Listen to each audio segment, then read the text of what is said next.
ओम नमः शिवाय। त्रिपुरासुर वध 10वां अध्याय, पंचम खंड, श्री रुद्र संहिता, श्री शिव महापुराण। सनत कुमार जी बोले, जब युद्ध की सामग्रियों को साथ में लेकर भगवान सदाशिव अपने दिव्य रथ में बैठकर आकाश मार्ग से उन त्रिपुरों के निकट पहुंच गए, तब उन्होंने उन त्रिपुरों का उनके स्वामियों के साथ विनाश करने के लिए रथ के शीर्ष स्थान पर चढ़कर अपने परम दिव्य धनुष पर प्रत्यंचा चढ़ाई, परंतु उनका बाण धनुष से नहीं निकला और वे उसी प्रकार उस स्थान पर स्थित हो गए। वे इसी प्रकार अनेक वर्षों तक वहीं खड़े रहे, क्योंकि गणेश जी उनके अंगूठे के अग्रभाग में खड़े होकर उनके कार्य में विघ्न डाल रहे थे। इसलिए ही तीनों पुरों का नाश नहीं हो पा रहा था।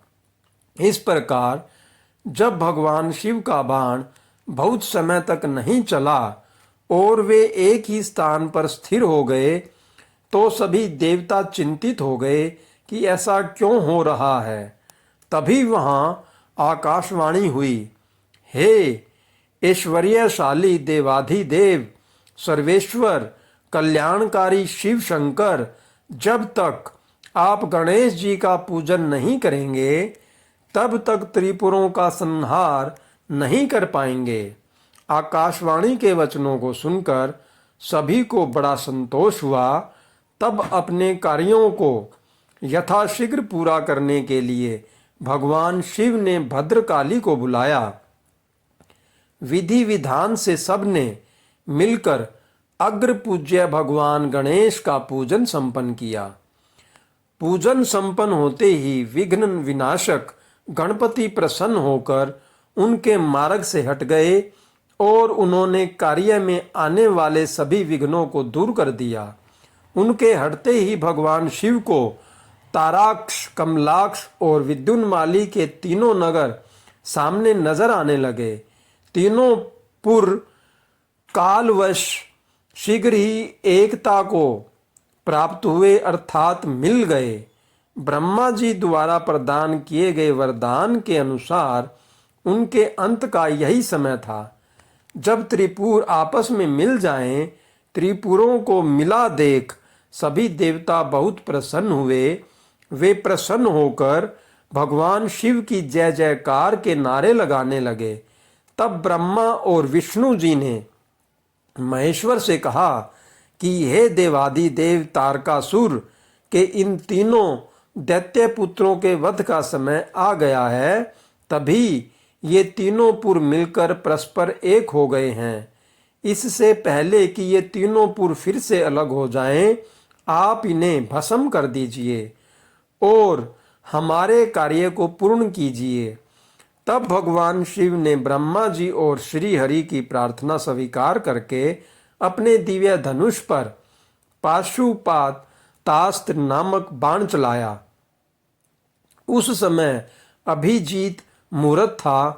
विशाल धनुष की टंकार से पूरा ब्रह्मांड गूंज उठा। तब भगवान शिव ने ताराक्ष, कमलाक्ष और विद्युन्माली को ललकार कर उन पर करोड़ों सूर्य के समान प्रकाशमान पाशुपतास्त्र छोड़ दिया। उस बाण की नोक पर स्वयं अग्निदेव विराजमान थे। उन विष्णु में अग्नि बाणों ने त्रिपुरवासियों को दग्ध कर दिया, जिससे देखते ही देखते वे तीनों पुर एक साथ ही समुद्रों से घिरी भूमि पर गिर पड़े। सैकड़ों असुर उस अग्निबाण से जलकर भस्म हो गए। चारों ओर हाहाकार मच गया। जब ताराक्ष अपने भाइयों सहित जलने लगा, तब उसे यह एहसास हुआ कि यह सब भगवान शिव की भक्ति से विमुख होने का परिणाम है। तब उसने मन ही मन अपने आराध्य भगवान शिव का स्मरण किया और रोने लगा।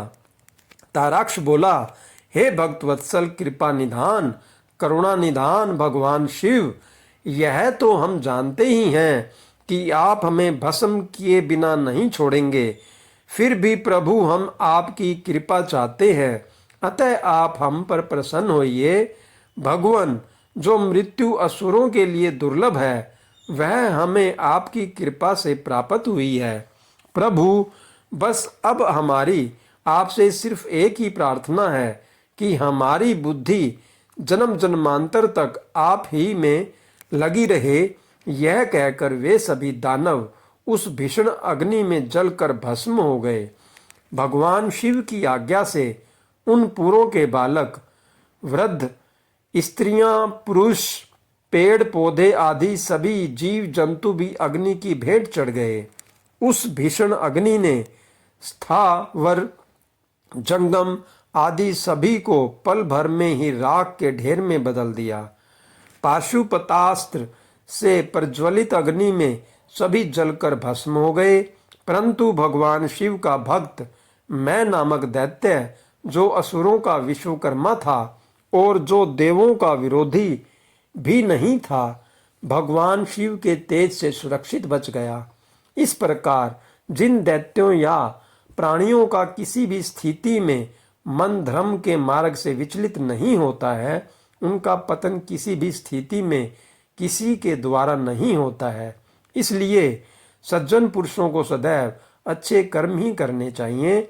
दूसरों की निंदा करने वालों का सदा ही विनाश होता है। अतः हम सभी को पर निंदा से बचना चाहिए और अपने बंधु बांधवों के साथ इस जगत के स्वामी भगवान शिव की आराधना में तन्मय होकर लगे रहना चाहिए। ओम नमः शिवाय। हर हर महादेव। जय शिव शंभू। इस कथा को जो भी मनुष्य सुनेगा, पढ़ेगा और सुनाएगा, उसको प्रभु शिव हर प्रकार की इच्छित फल और मनोकामना प्रदान करेंगे। यह हमारी आपसे प्रार्थना है कि सभी भक्तों पर प्रभु शिव, महादेव, भोलेनाथ अपनी कृपा बनाए रखना। हर